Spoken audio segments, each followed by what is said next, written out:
The reality is we got to be able to be open and communicate with each other because we don't always understand. And it's just part of maturity in relationships, I think, because otherwise you're trying to have this like fairy tale that may not even be true.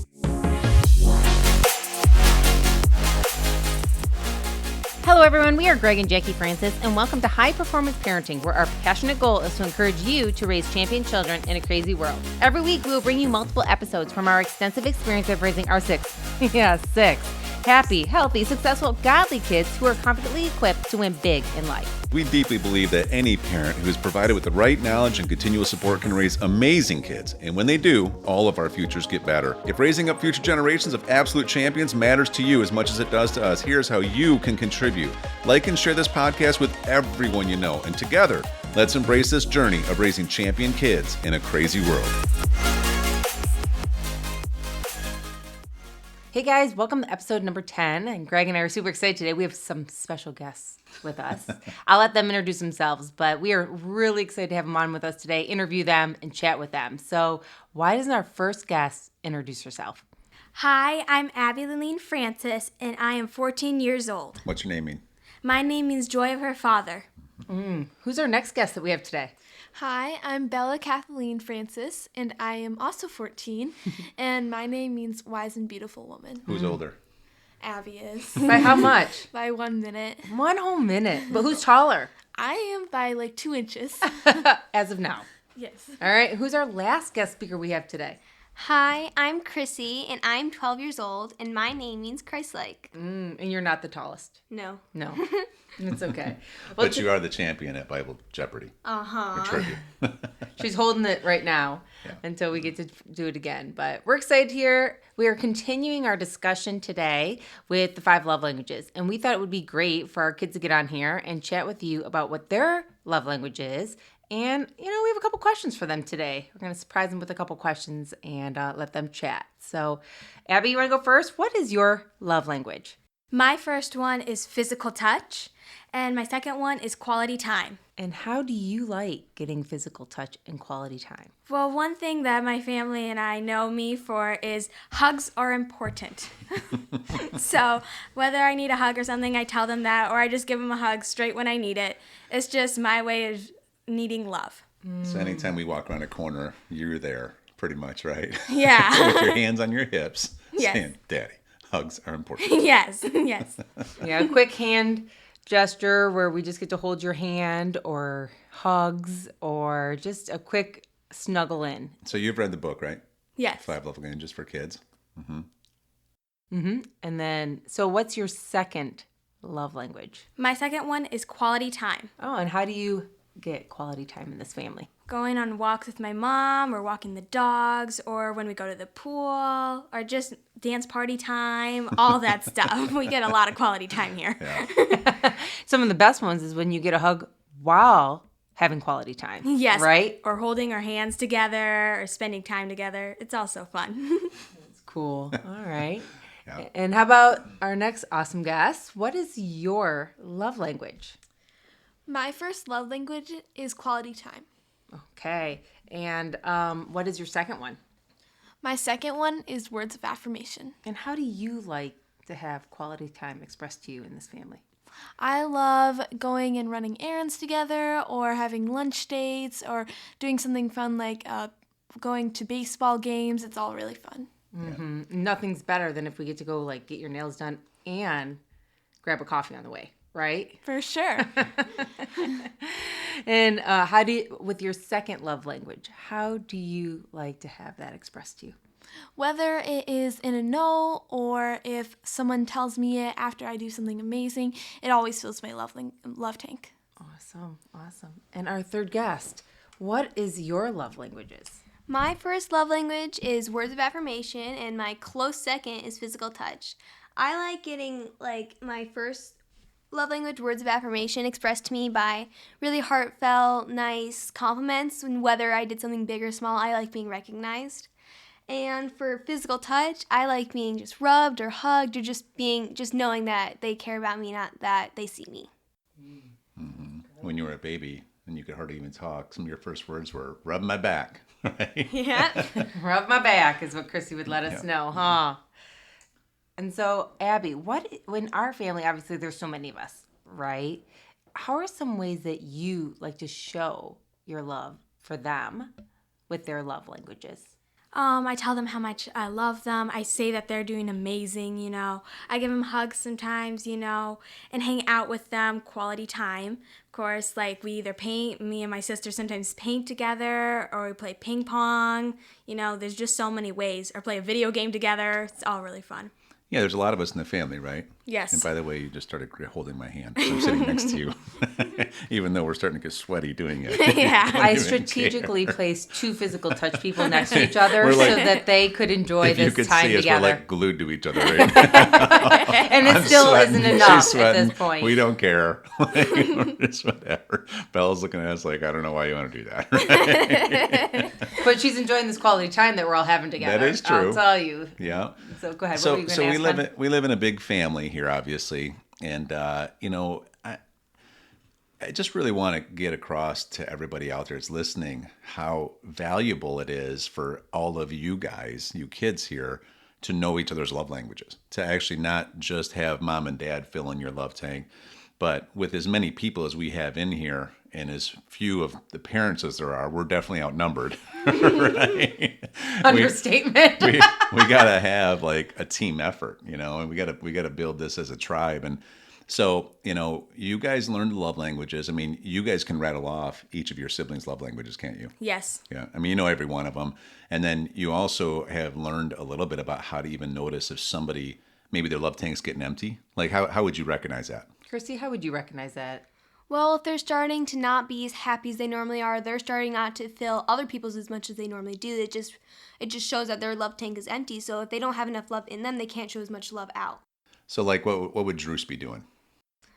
He wouldn't be as like happy and excited as he normally is, because he is definitely slap on the back, you did great today type boy. But if he didn't get something like that day, then maybe he wouldn't be able to express it as good as he normally does. Or he's like really pushing to try to get it. Yeah. Like he's trying to just attack you from around the corner and start wrestling with you, and you're in the middle of homework or something. Yeah, for Right? sure.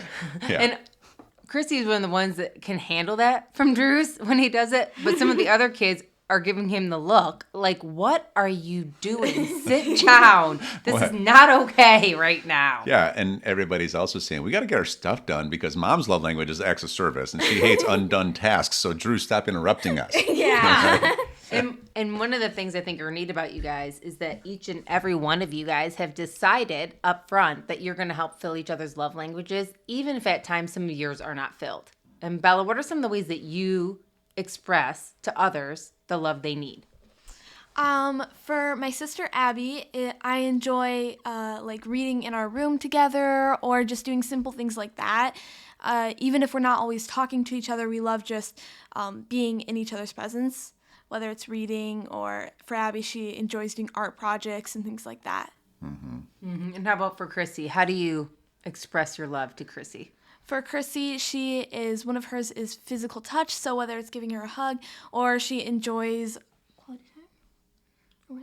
Words of affirmation. So Good thing we're going over it today. We wouldn't want to be giving the wrong thing to the wrong person. So go ahead, Belle. I got mixed up. That's Abby's. Hey, there's nothing wrong with having a cheat sheet laying around. Exactly. The list on the fridge. On the or mirror. something. When you're brushing your teeth a couple times a day, make sure that you're studying what we all need and want, right? Uh-huh. Yeah. So me and Crissy both have one of our love languages as words of affirmation. So we both fill each other's by giving each other words of affirmation. Yes.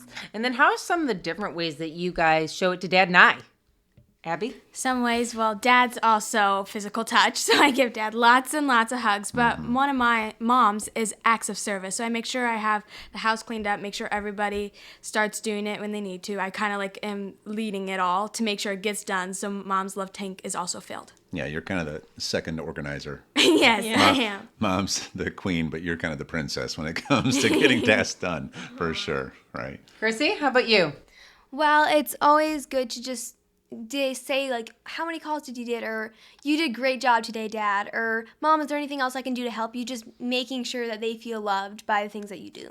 You're right. Crissy's such a good person at saying, you did really good today. Thanks so much for doing this for us, or thank you for going here for us, or thanks so much for, planning today's, fun day. And definitely before she leaves to go do anything like play or read or do homework, she'll definitely be like, is there anything I can do for you before I leave? Yeah. Yeah. Just some stories I was just thinking of. Were you giggling by yourself I over was. there? Yeah. I was. I'm doing a podcast. You I maybe had want an to join internal us. joke going, and everybody looked at me like they want to hear the story because we do a lot of stories around here, right? But I was thinking about quality time. One time we were out playing. We were in Hawaii, if you remember, and we were going for a walk, and we're throwing like rocks on the beach and stuff. And Crissy picked up a weird looking rock in Hawaii, and I said, "Crissy, that's turtle poop," and she threw that thing like a Olympic style discus thrower. Across. Yeah, I remember I chucked chucked it like a frisbee. It was like, But even quality time. Remember that one time, Belle? We were at the lake and at our lake house, and we were walking around and skipping rocks in the water, and just you and me. And then you picked up what you thought was a rock. What was it? It was goose poop. So that time it was actual poop. And Bella, who happens to be very easygoing, that day was not excited or easygoing. She tossed that thing clear across the lake and I think into somebody else's yard. I was wondering why it was so light compared to other rocks. Or soft, either one. But once you did throw it, because you were getting rid of it, because you knew it was goose poop, that thing did skip pretty good. That's pretty gross. Definitely. Abby, do you have a funny story that you'd like to share with us? Well, sometimes, I also get physical touch from my dog. So sometimes I run around with the dogs. Molly, as one of our dogs, she jumps on me, and it's just one of my ways that I can get physical touch. Yes, Yeah. Abby is so good at asking for it, but giving it at the same time. And so her dog, she has her own dog that she picked out 5 years ago now. And Greg and I talk about it all the time. This dog was made for Abby. Yes, Indigo was made for me. Oh my gosh. This dog is in need of physical touch 24 hours a day, 7 days a week. It's never ending. She doesn't give it, No, she doesn't. but for Abby, she's taking it. She's big, and she's got like a fur coat on. You know what I mean? She's so thick of hair, and she will just crowd you, breathing in your face until you pet her. And then you pet her, and you pet her until your like arm almost falls off. And then when you stop, she starts pushing on your hand again She to does. get more, and you have to like move and leave. But you'll sit there and do it all day. Yes, won't I you? will. Yep, so- I love it. Even when the twins were first born, we would have car seats right next to each other, and of course, when we would go out, people would be so in awe because they loved seeing that we had twins. And if you kind of pushed open the umbrella area, here would be Abby with the biggest smile on her face, ready for you to say hi, or everyone's in awe of babies all the time. She was always so excited about it. If you pushed up Bella, she'd give you a look like you're in my space. Why are you this close? What is happening? Why do you need to touch me? I don't need any of this right now. And even back then, we could tell that she was not necessarily first for physical touch, huh, Bella? Yeah. Yeah. Well, I think it's valuable to just mention on here how intentional you have to be to educate your kids on these love languages. There's a sense of peace and a sense of confidence that comes from understanding yourself more. Because I know most of us grow up and we probably don't have these kind of conversations, or maybe our parents didn't really know it.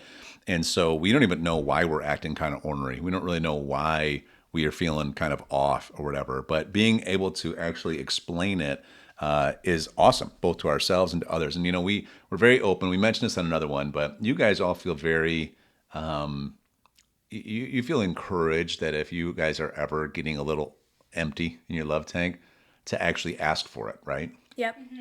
So how would you do that? well, when you ask for it, it's almost like when we do team meetings, we always do recognition. So if you ask, can we have a team meeting? You always know you're going to get recognition.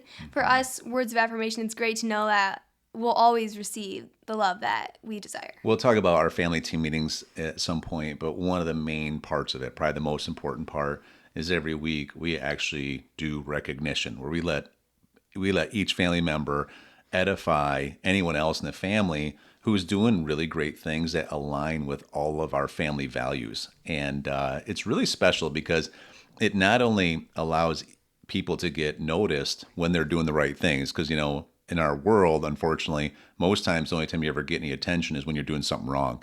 We believe in making sure that you get the most attention when you're doing things right. And so, you not only get that, which also then everybody else hears it and it gets reinforced, our family values even more, but it also trains everybody in the family to be watching, to notice when people are doing things right. And so all week long, we're kind of thinking, okay, recognition day is coming, so I better be paying attention. Oh, Bella did that well, or Ellie did that well, or Drews was a champion in that. And you kind of take some mental notes about it, and we're prepared, and we have these amazing team meetings. Yes, and I know we'll get more into the team meetings, but even in between those team meetings, because for in our family, they might happen only once every 7 to 10 days with every schedule that we have. We plan them and we stick to them. They're as important to us as any meeting is or anything else that we have on our calendar. But every night when we pray together as a family, we take an opportunity for the person that is leading the prayer to stand in the middle, and we tell something we love about them. So it's not necessarily recognition. It's not the exact same thing. It's a little bit different in our family. So typically our 4-year-old likes to go first. She's very excited to say what she loves about her siblings. But, some of the things that she'll even say are so unique and so beautiful. And every night it's something new. I mean, the way she recognizes it, even at that young age, how important it is to call things out that matter not only to her, but she knows they would want to hear it, is another way that we give, affirmation to people. Sure. And we speak words into them. And sometimes too, we often, talk to our kids about is even if your love language isn't maybe physical touch or quality time or words or something like that, that if we give them to you, sometimes it's our love language that we want to give to you, and it's not something that we make fun of or anything like that. Every love language is unique and beautiful in its own way, but we do, like, just because maybe the first primary love language for Bella isn't physical touch doesn't mean we walk around and don't give hugs all day long, to her, or don't, take a walk with her and hold her hand or anything like that. But what's really cool is somebody like Bella is so sweet that she recognizes that her dad is physical touch. And a lot of times right before he goes somewhere, she'll be like, Dad, can I have a hug? And, he knows in his heart, it's for him. Not necessarily for Bella, but what a neat connection that she's willing to do that and come out of her comfort zone for us. For sure. Bella, how do you ask for your love tank to be filled? Whether it's asking if I can go on a trip with you or if I can run errands with you for my quality time love language, that's how I ask. Mom, can I run to the store with you? Or Dad, can I go to Michigan with you? That's how I ask for quality time. But and a lot of times it doesn't work out. Right? I mean, we're going 100 miles an hour in our life, and you might ask, "Hey, Dad, I'd like to go up to the store with you. I'd like to do something. If you're doing anything in the near future, I'd like to go with you." And I'll be like, "Okay, I'm kind of busy the next couple of days." You don't get mad about it. You don't get upset. Okay, somebody's just like, "Dad is awfully not filling my love tank," and I'm just angry. You just know that there's life going on too. However, we've always encouraged you. Mom and I both always encourage you. So remind us again. Next time I'm going to remind us again, because we got a lot happening in our life. So. I want to make that point that, man, it means, I don't know, there's just so much peace within our house where even as parents, I feel, where I know that our kids are going to be okay asking us when they're getting a little bit empty, because it takes pressure off of me, because sometimes with all of the different things we have going on in our life, multiple businesses, all the different kinds of things and sports and church activities, whatever, that we can get so busy we can forget. But we all need to be able to have permission to be able to say something. And what's really cool is how they recognize it for each other and will come to us. I can't tell you how many times, one of the kids have come to me and been like, "Hey, Mom, I know there's a lot going on this week, but I've noticed that, Bella could use some one-on-one time with you, Mom." Awesome. Or, Crissy has been working really hard in this, and this. I know she'd love to hear from you and Dad that she's doing a good job. Or, "Hey, Mom, I know that Abby really could use a walk. She's just been really needing somebody to chat with. And so I can really tell that she needs that." So I like how they look out for each other too, and bring it to our attention so that we aren't the only ones trying to navigate it all the time. Yeah. Do you ever feel empty a little bit in your love tank and you need to try to ask for more? Yeah, sometimes if my love tank is empty, I kind of try to I don't know, try to find it somehow, but then I'm like, I just need to ask. So I've really learned to ask, and like whether I need physical touch, I start just grabbing their hand. I'm like, or I need a hug, or I'm like, Mom, can we go on a walk soon together, you know? And it's just like knowing that they now know. So now it can start kind of making me feel better that I know we're going to go soon to fill my love tank. You know, how easy is it in today's world where there's just so much media being put into our minds with movies and programs that all have these like big romantic type stories, and this person just totally gets this other person, you know, or this person just automatically knows what the other person needs, and that's true love, quote unquote. But it's all just a movie. You know, the reality is we got to be able to be open and communicate with each other because we don't always understand. And it's just part of maturity in relationships, I think, because otherwise you're trying to have this like fairy tale that may not even be true. And so I'm very proud of you guys. You guys did a great job today. You'll be on this podcast a lot of different times. And one day in the future, you'll be listening to it when you have kids, and you'll be like, oh, listen to my voice. It sounded a little bit different. It sounded younger, you know, et cetera. But we're very proud of you guys. We love you guys. I will say last thing, point for everybody out there. You know, you can tell that our kids understand this topic pretty well, but that didn't just happen after one conversation. We have reinforced this topic over and over. We've had them be part of times when we're teaching it. We really try to explain what we're doing and why. And now they're at a point where they know it so well that they could probably teach it themselves, which is pretty awesome. So anything else, hon? I was literally just taking notes on it. Good stuff. Nope, that's it. I know that that this is such a special topic for a family unit. Yeah. You know, for us personally, it has just really allowed us to be closer than ever and really express our loves in the way we feel most loved. And next episode, we're going to bring in our youngest three. Yes, We're gonna our have next guest. Bruce, Greg Ellie, and spoiled it, Hunter. but we have more guest speakers coming. See you next time. Hey everyone, thanks for listening and thanks for your love and support. We hope that today's episode added tremendous value to you and your family. It would mean so much to us if you would partner with us on our mission of helping parents around the globe raise champion children in this crazy world. To do so, simply take a moment to like and share this podcast with everyone in your network. And we have great news. You get more of us. You can expect new episodes every Monday, Wednesday, and Friday morning. So be sure to consistently tune in with us and enjoy our show. See you next time.